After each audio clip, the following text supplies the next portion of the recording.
Bonjour à tous et bienvenue dans ce nouveau Coffee Time, une émission produite par la chaîne YouTube Modèle de série. Ici, on débat série et on parle série avec vous.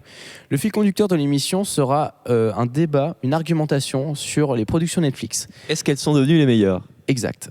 Et pour cela, nous aurons, comme vous avez pu l'entendre, deux chroniqueurs d'une qualité exceptionnelle. Nous aurons Dylan Salut. Et Lucas. Ça va les gars ? On est toujours là, de toute façon. On nous présente plus maintenant. Ah oui, non, mais On a les habitués. Ah oui, on espère avoir de nouveaux abonnés comme Netflix. Oui, c'est vrai. Oui. Alors, puisque les chroniqueurs sont là, puisque la caméra est allumée, puisque le décor est planté et puisque le café est servi, nous pouvons commencer avec cette question. Les productions Netflix sont-elles devenues les meilleures ? Qui veut commencer ? Moi.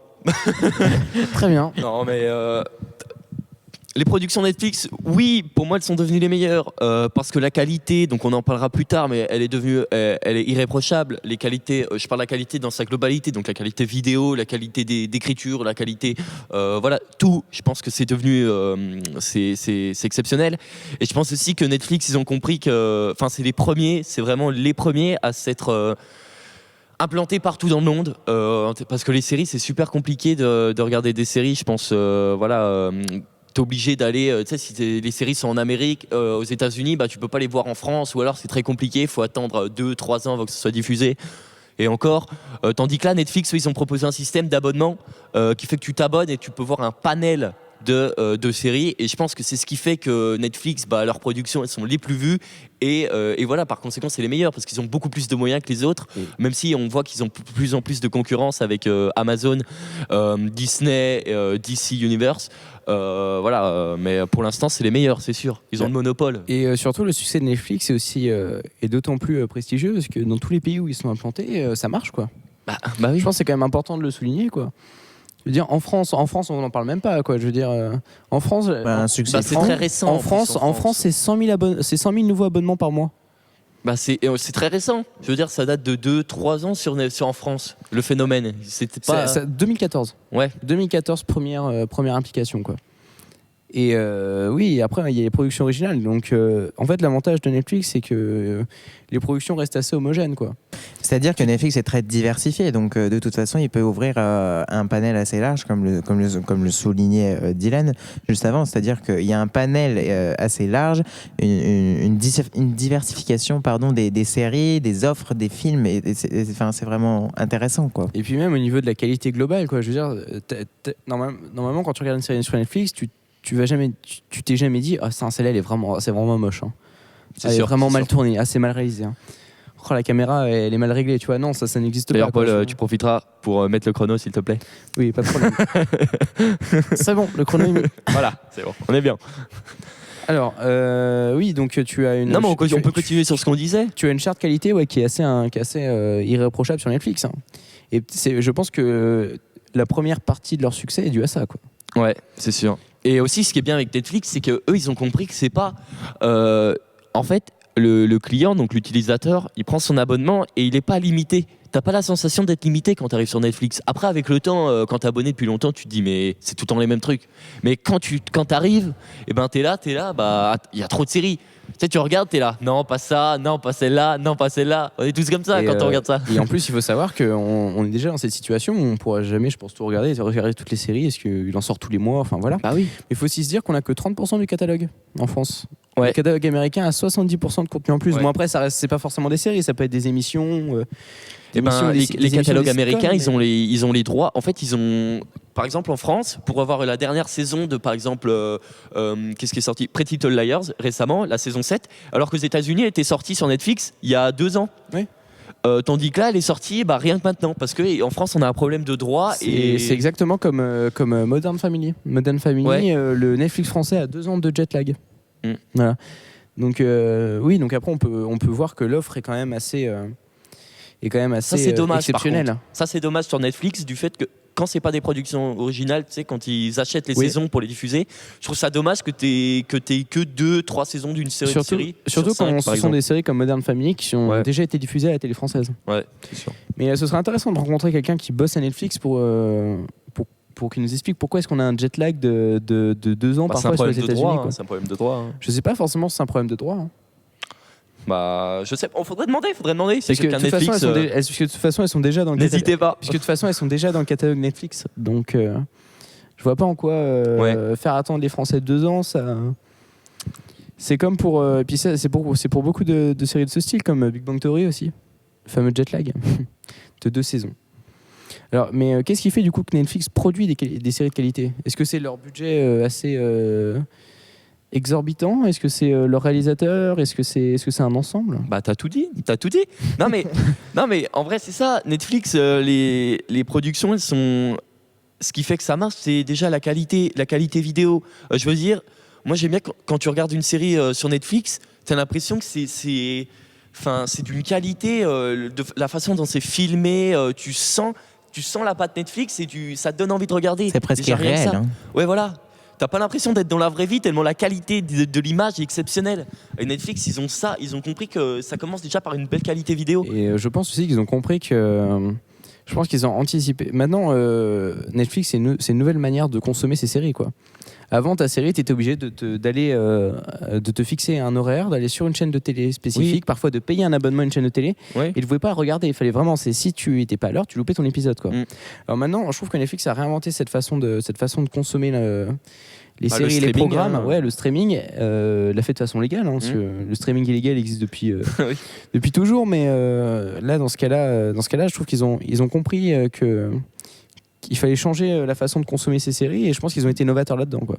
C'est sûr. Et ça peut expliquer une partie de leur succès, quoi. Ouais, bah oui. Qu'est-ce que t'en penses, Lucas, toi Mais moi j'écoute. Non, c'est-à-dire que moi je n'ai pas Netflix, donc je peux pas rentrer dans les détails de Netflix. Tu fais partie du fan club des trois haters de Netflix en France? Non, pas du tout. je peux regarder quand même des séries Netflix sans avoir Netflix, mais c'est pas le plus important. Vous me parlez des détails de Netflix dont moi je n'ai pas accès. Moi, je regarde à l'extérieur et je vois effectivement qu'il y a une belle production, que c'est une belle qualité d'image, et effectivement, Netflix est quand même assez largement diffusé en France, et donc il y a quand même assez de pépettes en langage un peu familier, mais il y a quand même assez d'argent, si vous voulez, pour avoir une belle production et une belle qualité, quoi. Et avec Netflix aussi, faut se rendre compte qu'ils veulent de plus en plus faire des productions originales. Et c'est avec ça qui marche le plus sur Netflix, c'est finalement les originaux. Et du coup, ils veulent en faire de plus en plus. Et dis-toi que là, j'ai lu récemment qu'ils voulaient injecter 2 milliards sur les productions originales. Ouais. C'est énorme. Ah ouais, c'est énorme, mais quand tu compares... Voilà.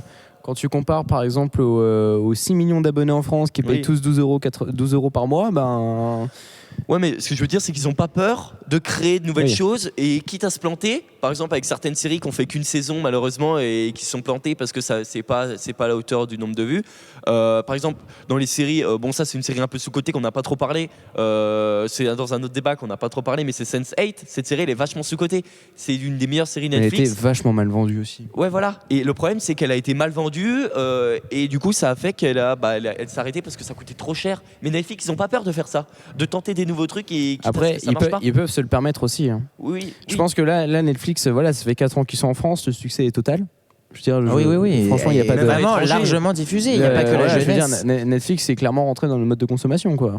Même les documentaires, ils sont. Tu demandes à quelqu'un qui n'a pas Netflix ce qu'est Netflix, c'est quand même rare que la personne sache pas ce que c'est, quoi. Ouais. Donc, je pense que maintenant Netflix ça fait des gros blockbusters, quoi, des grosses séries. Et maintenant, je pense que vu qu'ils sont connus, qu'ils ont clairement ils roulent sur l'or, quoi. Je pense que maintenant ils peuvent plus se permettre de créer des productions plus originales. Et des productions originales encore plus après plus voilà, variées, quoi. Là à l'heure actuelle c'est qu'ils ont le monopole, ils ont aucun concurrent. C'est vrai, aucun concurrent de taille. Oui, mais même, ce que je veux dire, c'est qu'il y en a qui essayent de concurrencer Netflix, il y en a plein, même une plateforme française, TF1 et M6, je crois, je sais plus, voulaient s'associer pour créer un... Je sais pas si tu as suivi ça. Par exemple, t'as l'abonnement de Canal qui te permet de regarder des films et des anciennes séries, quoi. Ils voulaient vraiment créer leur Netflix français, avec des productions françaises pour concurrencer Netflix. Oui, donc ça va se faire. Ils vont faire aussi donc Amazon Vidéo commence à s'implanter. Les séries, apparemment, j'ai jamais regardé, mais apparemment les séries sont de très bonne qualité. Notre ingé son, je pense qu'il connaît un peu ça. Luc de la Sono. Ouais. Une production Amazon. Et aussi DC Universe avec Titan, qui met en scène Robin. Donc c'est un aspect qu'on n'a jamais vu, voilà, et c'est super intéressant. Mais par contre, Netflix va la diffuser quand même à l'international. Et c'est ça aussi, c'est que DC Universe, eux, c'est qu'aux États-Unis, tu vois. Ils sont pas encore implantés à l'étranger. C'est ça aussi qui fait que Netflix a le monopole. Mais du coup, quelle entreprise actuelle pourrait concurrencer Netflix dans les prochaines années? Parce que là, c'est vrai qu'on se doute bien qu'il y aura forcément des concurrents. Je veux dire, Netflix ne pourra pas être seul sur son marché. Je veux dire, maintenant, en plus, maintenant, on a la preuve que ça marche. Donc, des nouvelles boîtes vont se lancer, quoi. Mais c'est vrai que l'avance que prend Netflix en termes de qualité de production, en termes d'abonnement, en termes même de moyens financiers, elle commence à être assez énorme. Mais du coup, est-ce que vous pensez qu'une boîte qui a beaucoup de thunes comme Amazon pourrait rattraper son retard et produire des séries au moins équivalente? Très certainement. Après, c'est comme tout, hein. Il faut de la recherche et développement, entre guillemets, et il faut se perfectionner. De toute façon, Amazon n'est pas parfait et Netflix n'est pas encore parfait non plus. Il ne touche pas tous les publics non plus. Oui, mais il commence petit à petit à aller vers la perfection, quoi. Ils ont quand même, dans le pire des cas, Netflix a son service de streaming depuis 2012, même un peu avant. Ça fait quand même 7 ans d'expérience et 7 ans d'avance sur une boîte qui vient de se lancer comme Amazon, tu vois. Ouais. Enfin, dans le domaine des séries, en tout cas. Mais après, oui, il peut y avoir comme Amazon, Disney, DC Universe, comme vous dites. Mais il peut aussi y avoir certainement des chaînes qui vont se révolter par rapport à ça. Où je voyais avec des abonnements, par exemple, mobiles, où on a chez SFR, par exemple, la possibilité d'accéder à Netflix. Parfois, ça rapporte aussi à Netflix, ce genre de partenariat-là. Oui. Donc à un moment donné, peut-être qu'il va y avoir une révolte et que Netflix va être de son côté seul. Netflix, non, je pense pas, parce que en général, quand tu as un partenariat, c'est que c'est du donnant-donnant. Donc pour l'instant, ce qui est bien à Netflix, c'est qu'il laisse la liberté aussi par exemple, quand il lance un projet, il laisse la totale liberté à l'équipe de faire ce qu'ils veulent avec le projet. Et c'est ça aussi Netflix, c'est qu'ils sont pas comme certaines chaînes de télévision. Ils ont pas trop de critères. Vous devez faire. Je pense qu'ils ont quand même une fiche technique qui doit être quand même assez élevée. Par exemple, quand ils font des parties, oui, non, mais d'accord. Mais moi, je te parle juste de quand ils écrivent une série pour la tourner, la plupart, ils ont totale liberté. Et c'est ça aussi qui fait que les séries sont bien. Je pense que comme avant, tu avais l'esprit Canal. Maintenant, je pense que c'était un peu un esprit Netflix. Ouais. Quand Netflix s'associe avec des grandes chaînes de télé pour créer des séries, je pense que les réunions doivent être particulièrement agitées. Parce que c'est vrai que... Ce sont des phases, je pense, mais comme toute grande marque qui se vaut. Enfin, tu disais l'esprit Canal, maintenant c'est Netflix. C'est pareil, par exemple, pour les boissons. Je veux dire, Coca qui a fait... qui était number one pendant des années et des années et qui maintenant, à force d'avoir des critères vraiment très spécifiques et augmenter finalement sa prévalue, presque, au niveau du consommateur, finalement, il est de plus en plus rejeté. Ouais, mais tu vois, si on Parce qu'on se refuse à le vendre. Mais tu parles de Coca-Cola Company ou du Coca-Cola Parce que Coca-Cola Company. Parce que tu vois, Coca-Cola avait tellement d'avance sur tous les autres sodas qu'ils ont eu l'idée, c'est qu'ils ont racheté tous leurs concurrents et maintenant ils ont le monopole quasi exclusif du soda en France, quoi, et même dans le monde, quoi. Bon, on parle de séries télé. Ouais, mais comment est-ce qu'on arrive à parler Il y a des parallèles qui sont facilement traitables. Oui, sinon, le boucher du coin, je pense qu'il fait des bons steaks. Je pense que vraiment, qu'il a le monopole lui aussi. Non, mais est-ce que par exemple, ça pourrait pas être un projet pour Netflix, par exemple? Est-ce que vous pensez pas que Netflix va tenter de racheter ses concurrents? Racheter les Coca-Cola? Non, mais racheter certaines plateformes. Par exemple, quand on parle de DC. Pourquoi pas? Ça pourrait être une stratégie, surtout que ils ont quand même de la thune, quoi. Je veux dire. Pourquoi pas? Ça pourrait être tout à fait envisageable. Après, moi, je suis pas chez Netflix. Je pourrais pas te dire ce qu'ils vont faire, mais ce serait intéressant. Mais là, à l'heure actuelle, ils ont aucun concurrent en direct. Ils ont aucun concurrent qui c'est leur âge d'or, totalement. La question, c'est combien de temps est-ce qu'il va durer? Moi, je pense que pendant... De toute façon, c'est simple. Tant qu'Amazon commence à produire ses propres séries de qualité, et puis voilà, en même temps, c'est pas leur métier, quand même. Si tu t'entoures d'une équipe... Moi, j'aime bien, je sais pas vous, mais... Il faut du temps pour créer quelque chose, pour créer un projet qui soit cohérent. Je sais pas vous, mais moi, j'aime bien quand que Netflix a le monopole. Parce que t'es pas obligé, parce que dites-vous bien que là on se dirige de plus en plus vers le système d'abonnement, c'est-à-dire que tu prends un abonnement au mois et tu peux regarder plein de contenus, mais imaginez si vous devez avoir un abonnement sur Netflix, un abonnement sur Amazon, un abonnement sur TF1, je sais pas quoi, ça fait quand même beaucoup d'abonnements au final. Ce qui se passe un peu pour les chaînes de sport. Oui, voilà. mais c'est-à-dire que c'est pas les mêmes chaîne de offres. sport, maintenant t'en as 4. Quoi. Oui, mais si tu veux regarder par exemple une série sur une... si tu vas sur Amazon Vidéo, rien que pour une seule série, tu es obligé de prendre l'abonnement. Si tu vas sur Netflix pour une seule série, il y a un abonnement. Si tu vas là-bas, un abonnement, ça fait vite cher. Oui. Et Mais après, chaque série pourrait faire des partenariats, par exemple, avec plusieurs plateformes, entre guillemets. Oui, mais tu fais ça quand ça commence à m'aller pour toi. Quoi. Bah oui. Et là, Netflix est typiquement est vraiment pas dans cet esprit. Quoi. Après, il faut savoir aussi si ces concurrents vont réussir à se développer. Parce qu'actuellement, je vois pas énormément de raisons qui me pousseraient à me désabonner de Netflix pour aller sur Amazon Vidéo. Pareil. Ouais, je dirais, même s'ils commencent à produire 2-3 séries, ça doit pas non plus être. Ils doivent avoir un catalogue sympa, mais c'est. En fait, je pense que c'est pas à Netflix de changer, c'est aux autres. Amazon Vidéo, je sais pas exactement comment ça fonctionne, mais je pense que ceux qui ont Prime, donc tu sais Amazon Premium, devraient avoir accès à Amazon Vidéo. Personnellement, j'ai Amazon Prime et j'ai pas accès à Amazon Vidéo. Et pour essayer de toucher la clientèle, ils devraient faire des choses comme ça. Ouais. Je pense que ce serait plutôt intéressant. Moi, je pense que l'avance de Netflix, elle commence à être quasiment irrattrapable. Hein. Vous vous rendez compte vous vous rendez compte non, mais du nombre. On peut pas dire irrattrapable, Paul. Non, mais quasiment. Disons que ça va devenir un classique. Mais c'est même pas ça. Surtout que tout à l'heure, on a regardé le nombre de productions originales faites par Netflix. Il y a plus. C'est incalculable, quoi. Le nombre de séries, de partenariats qu'a Netflix, le nombre d'émissions de télé qui sont disponibles sur Netflix, tout ça. Et du coup, quelle est la meilleure série sur Netflix ? Oui. non mais ça aussi c'est un débat, mais c'est surtout que là. Et donc du monde, puisque Netflix a le monopole presque. Oui. Non mais la qualité du catalogue de Netflix commence à être quasi irréprochable. Il manque certaines on en vient au point où quand on parle de séries maintenant, on parle de Netflix tout le temps. Oui, c'est ça. Si on en vient à un point où si t'as juste tu veux faire un petit peu normal parce que série, et ben tu parles de Netflix parce que t'as tellement un catalogue tellement large, tellement grand que finalement. Non mais c'est ça, et c'est vrai que quand tu t'es obligé de parler Netflix, de toute façon. Il y a du choix, il y a de la qualité. Je pense que. C'est sûr. Hein. Je pense que 80% des séries dont on a parlé dans l'émission sont sur Netflix. Hormis Game of Thrones, je veux dire. The Walking Dead. Oui.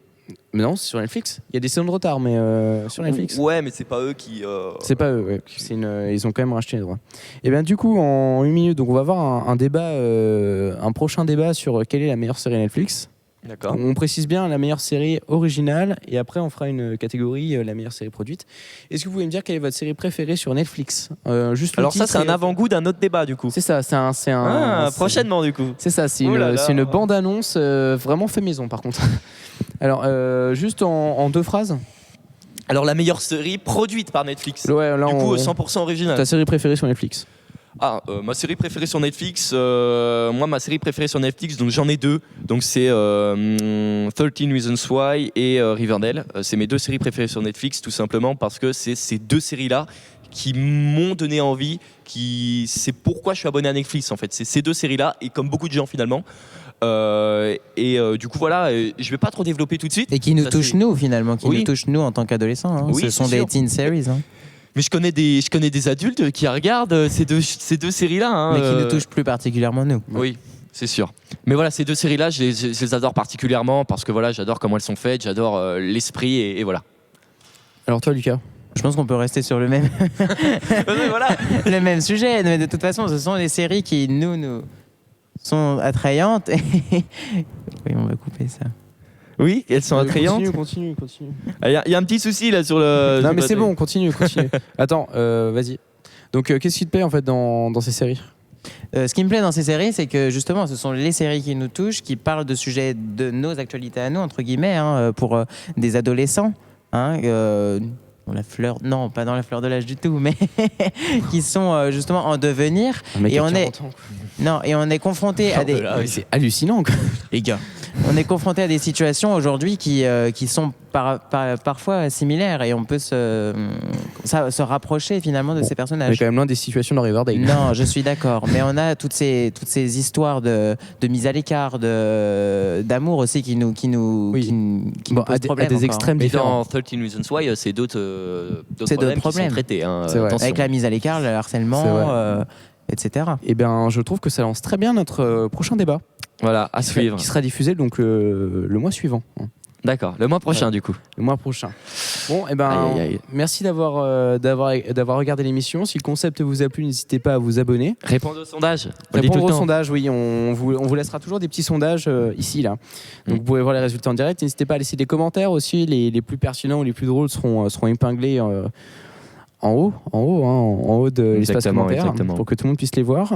Et voilà, merci les gars d'être passés. Merci pour à toi, l'invite. toujours. On sera là le mois Oh. prochain. On vous l'annonce. Et le mois d'après encore. Ah, ça, C'est une promesse. ça, c'est presque un spoiler. Ça. Bon, on se laisse avec un générique que nous apprécions tous. Et cette fois-ci, c'est vraiment une série que nous apprécions tous. C'est Riverdale. Oh. Ah oui. Donc on vous laisse avec le générique de Riverdale. On mettra certainement la première saison pour éviter les spoilers. Ouais. Voilà. Bon, merci. Allez, à la prochaine. Salut. We are high. I'm in love. We are high. Oh my god.